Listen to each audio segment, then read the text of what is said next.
Hello friends, welcome to my channel Shiksha Sathi यारा। दोस्त 5 जून को जो फर्स्ट शिफ्ट में एग्ज़ाम था वो समाप्त हो चुका है और हमें रियल ऑथेंटिक प्रश्न मिल चुके हैं दोस्तों। बस वीडियो को आगे बढ़ाते हैं हम लोग। वीडियो को आगे बढ़ाने से पहले मैं आपको बता देना चाहता हूँ, अगर आप इस चैनल पर नए हैं तो प्लीज़ चैनल को सब्सक्राइब कर लीजिए, क्योंकि एनटीपीसी के सारे पेपर का एनालिसिस इसी चैनल के माध्यम से किया जाएगा। तो चलिए क्वेश्चन की ओर बढ़ते हैं हम लोग। पहला क्वेश्चन है, which state does the eastern coastline connect with. पूरी तटरेखा भारत के किन किन राज्यों को जोड़ता है। तो देखिए, पूरी तटरेखा जो बंगाल की खाड़ी के साथ भारत के पूरी तटरेखा पर स्थित है। देखिए, पश्चिम बंगाल, उड़ीसा, आंध्र प्रदेश और तमिलनाडु जैसे राज्य इससे कनेक्ट है। ठीक है।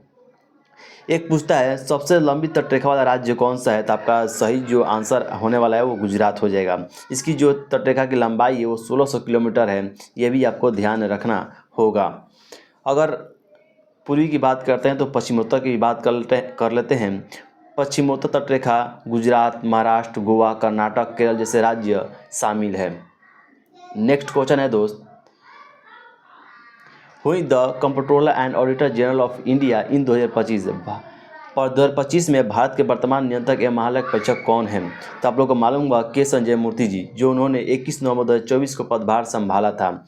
इनसे पहले जो सीएजी थे वो हैं गिरीश चंद्र मुर्मू। ठीक है। अगर बात किया जाए कि ये कौवी सीएजी हैं तो ये 15वीं सीएजी है। ये भी आपको ध्यान रखना होगा। तो एक और प्रश्न पूछता है दोस्तों, भारत के पहले नियंत्रक एवं महालेखा परीक्षक कौन है। तो आपका सही आंसर हो जाएगा दोस्त नरहरि राव, अगर ये पूछेगा तो। ठीक है, अगर पूछेगा तो नरहरि राव हो जाएगा। ठीक है। नेक्स्ट क्वेश्चन पर ध्यान देते हैं। देखिए, WPL से क्वेश्चन है, who one the WPL final in 2025। WPL 2025 का फाइनल किसने जीता है। तो सबसे पहले मैं आपको बता देना चाहता हूँ, WPL जो फाइनल हुआ था MI वर्सेस DC के बीच हुआ था, जिसमें MI का जीत हुई थी। कै रन से जीता था। तो 8 रनों से जीता था। ये भी आपको ध्यान रखना है। एक आता है कि उप विजेता कौन है। ठीक है, उप विजेता, तो उप विजेता के रूप में दिल्ली को रखा जाएगा। ठीक है। नेक्स्ट क्वेश्चन है, where did the Paika rebellion take place. Paika विद्रोह कहाँ हुआ था। तो देखिए, पाइका विद्रोह जो हुआ था ईस्ट इंडिया कंपनी के खिलाफ पाइका उड़ीसा के पारंपरिक मलेशिया द्वारा चलाया गया था। ठीक है, ये भी आपको ध्यान रखना होगा। ये एक सशस्त्र विद्रोह था।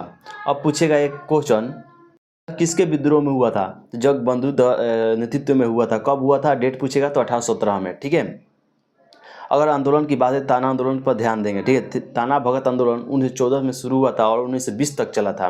यह कहाँ हुआ था। तो छोटा नागपुर में। ठीक है, यह आंदोलन मुख्यतः उरांव जनजाति के लोगों द्वारा शुरू किया गया था। हो सकता है प्रश्न बन जाए कि किस जनजाति द्वारा शुरू किया गया था। तो आपको याद रखना है उरांव जनजाति द्वारा। ठीक है, जो ब्रिटिश अधिकारियों के नीतियों और स्थानीय जिम्मेदारियों के शोषणकारी प्रथाओं के खिलाफ था। ठीक है। नेक्स्ट क्वेश्चन है, Which country has recently decided to withdraw from China Belt and Road Initiative।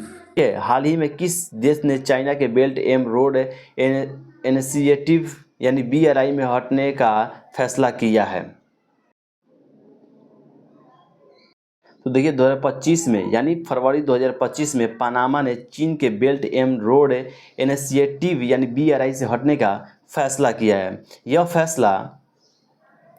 यह फैसला पनामा नहर क्षेत्र में चीनी प्रभाव के बारे में चिंताओं पर अमेरिकी विदेशी मंत्री मार्को रूबियो के साथ चर्चा के बाद लिया गया है।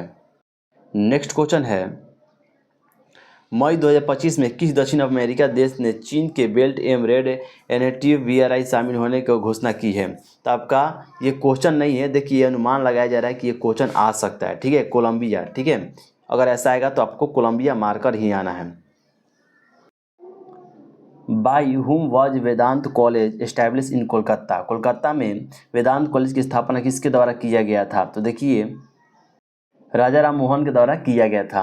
उन्होंने 1825 में इस कॉलेज की स्थापना की थी, जिसका उद्देश्य क्या था ये भी जान लीजिए, भारतीय शिक्षा और पश्चिमी विज्ञान दोनों में पाठ्यक्रम उपलब्ध कराना। ठीक है। नेक्स्ट क्वेश्चन है जो इसी शिफ्ट का है, 97वें संविधान संशोधन के तहत कौन सा अनुच्छेद जोड़ा गया था।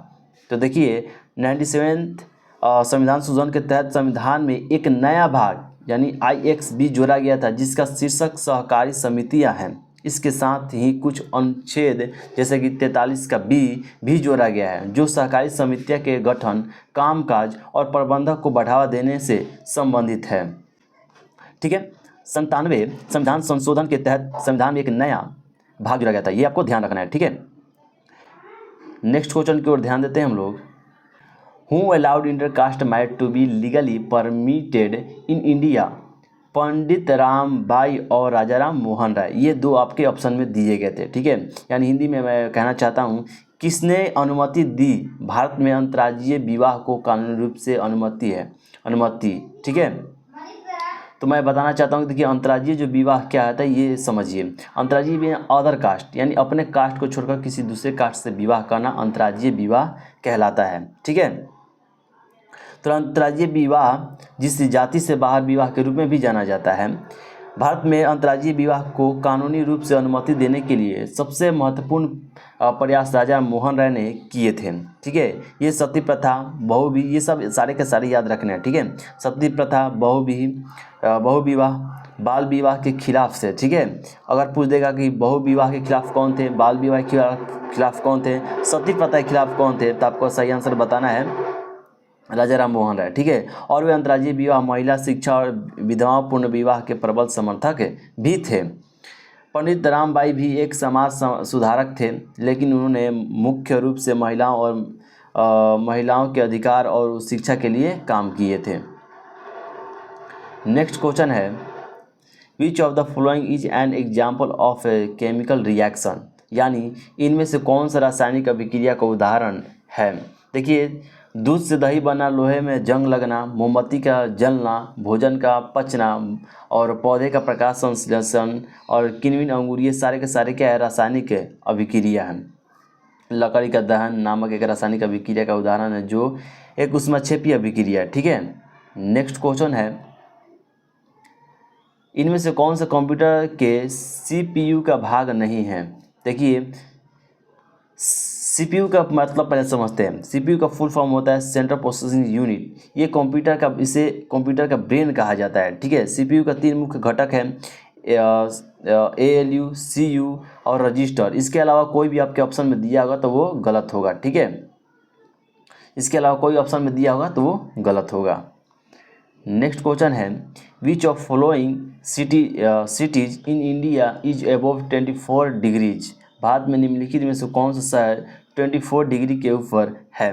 देखिए, 24 ऊपर अक्षांशीय पर स्थित है। देखिए, भारत में कई शहर जो है 24 डिग्री ऊपरी अक्षांशीय पर स्थित है। 24 डिग्री उत्तरी अक्षांशीय से ऊपर के कुछ प्रमुख शहर इस प्रकार है, जैसे कि राजधानी जो है नई दिल्ली, मध्य प्रदेश, उत्तर प्रदेश, राजस्थान। तो आपका सही आंसर जो है वो मध्य प्रदेश यानी भोपाल आंसर इसका हो जाएगा। ठीक है, नेक्स्ट क्वेश्चन की ओर हम बढ़ते हैं। प्राचीन काल में भुक्ति शब्द का अर्थ क्या होता है? देखिए, हमारे जो एंसेस्टर्स थे, भुक्ति को अर्थ जो समझते थे वो राज्य या प्रांत के रूप में समझते थे। यह राज्य को कई जिलों में विभाजित करता था, जिसे हम क्या कहते थे? तो विषय या प्रदेश कहा जाता था। नेक्स्ट क्वेश्चन है, when ammonium chloride is mixed with sodium carbonate after hydrolysis which get slightly acid? यानी जब सोडियम कार्बोनेट और अमोनियम क्लोराइड को मिलाया जाता है, एक सेकेंड,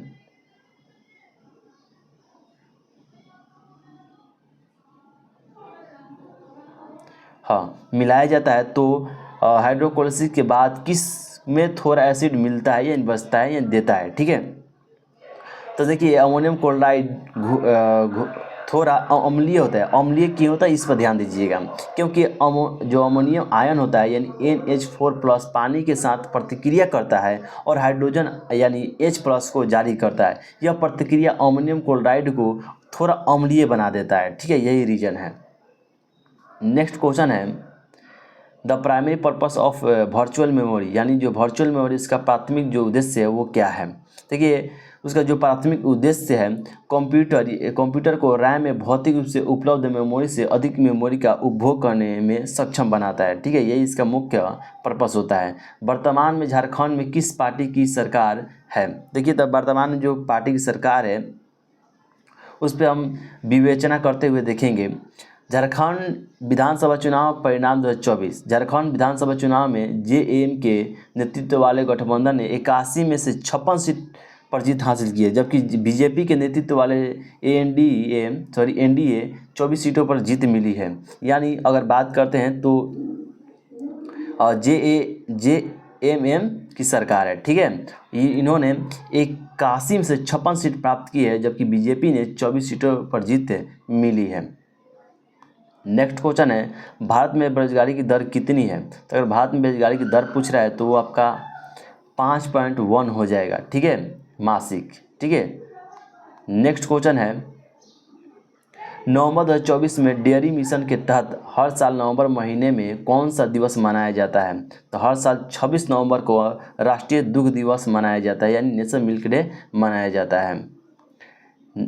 अगला क्वेश्चन है दोस्त, लैंगिक असमानता सूचकांक यानी जेंडर इनइक्वालिटी इंडेक्स 2024-25 में भारत कौन से स्थान पर रहा है। तो देखिए 102वां स्थान पर रहा है। अगर आप लोग बात कर रहे हैं लैंगिक असमानता की तो 102वां स्थान पर रहा है। 2025 के अनुसार भारत में लैंगिक असमानता सूचकांक में 102वां स्थान है।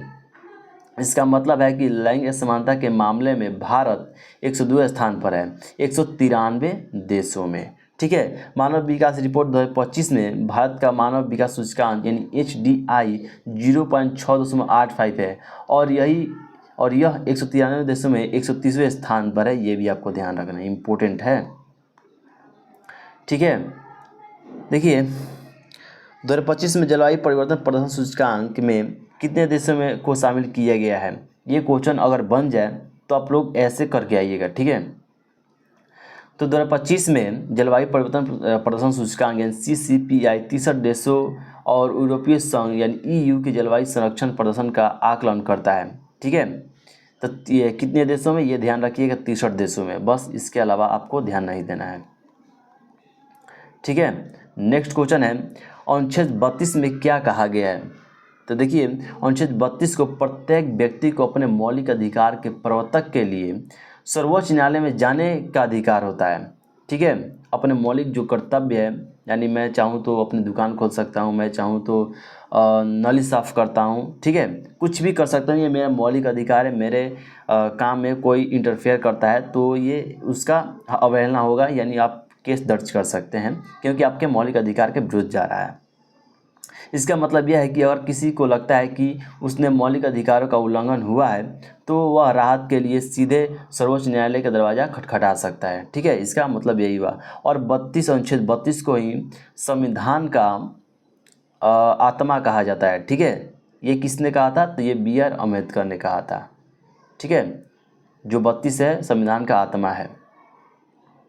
नेक्स्ट क्वेश्चन है, साबरमती नदी का उद्गम कहाँ से होता है। तो अरावली पर्वतमाला राजस्थान के उदयपुर जिले में तेपुर गांव के पास होता है, ठीक है दोस्त। हमें इतना ही प्रश्न मिले थे और प्रश्न का सिलसिला ख़त्म होता है। अगर आप इस चैनल पर नए हैं तो प्लीज़ चैनल को सब्सक्राइब कर लीजिए, क्योंकि दोस्त NTPC के सारे पेपर का एनालिसिस इसी चैनल के माध्यम से किया जाएगा। तब मिलते हैं नेक्स्ट वीडियो में।